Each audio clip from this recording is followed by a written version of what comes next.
और आप अभी भी जाति, धर्म, गवाड़ी, गुट और इसमें फंसे रहे और बोला नहीं अब की बार इसको पटकना है, अब की बार इसको पटकना है। तो भाई देखो, आप और हम तो क्या ही पटकेंगे, हमारे तो घर तक पहुंच गए और हमारे पेट में जो रोटी जा रही थी उसको भी छीनने के लिए दिल्ली से संदेश आ गया। तो उससे कैसे बचेंगे? उससे तभी बचेंगे जब हम इनके इस घृणित कार्य को यहीं रोक दें और अब सत्ता पलटे। आ गया है समय, 5 साल ही अगर अपन लेट हो गए फिर कुछ नहीं होने वाला। फिर होगा जैसा अभी ईरान में हो रहा है, फिर होगा जैसे अभी वेनेजुएला में हो रहा है, फिर होगा जो अभी नेपाल में हुआ था, फिर होगा जो अभी बांग्लादेश में हो रहा है।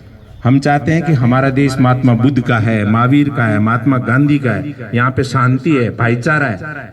हम युगों युगों तक ये संदेश देने वाले लोग रहे हैं कि हम कभी लड़ाई झगड़े नहीं करेंगे आपस में।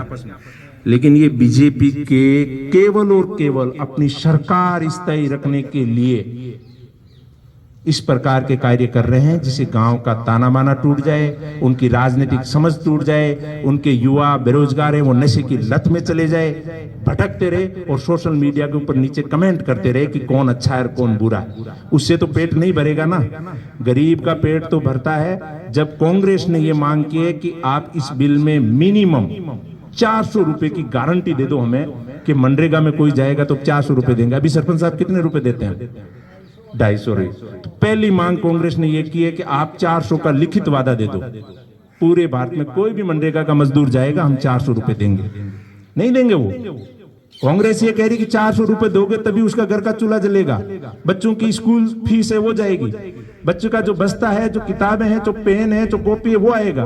वो नहीं देंगे क्योंकि उन्हें पता है कि ये 150-250 रुपए बढ़ा देंगे तो इतना बड़ा बजट हो जाएगा कि हमारी जो ऊपरी सीमा लगाई उस सीमा से बाहर चला जाएगा।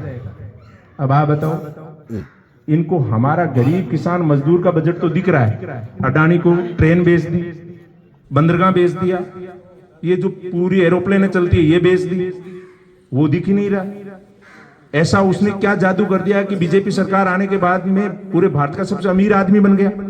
भाई हम क्यों नहीं बने? हमारी जेब है, उसके अंदर पैसा क्यों नहीं आया? हमारी जेब में जो पैसा आ रहा है वो तो तुम छीनने का काम कर रहे हो। हमारे गांव में ठेकेदार घुसाना चाहते हो, हमारा बजट कम करना चाहते हो, हमारे पर भ्रष्टाचार का आरोप लगाते हो। ऐसे घिनौने कार्य वही आदमी कर सकता है जिसके अब पांव हिल गए। उसको ये लग रहा है कि अब हम गांव के भोले भाले लोगों को भ्रमित नहीं रख सकते।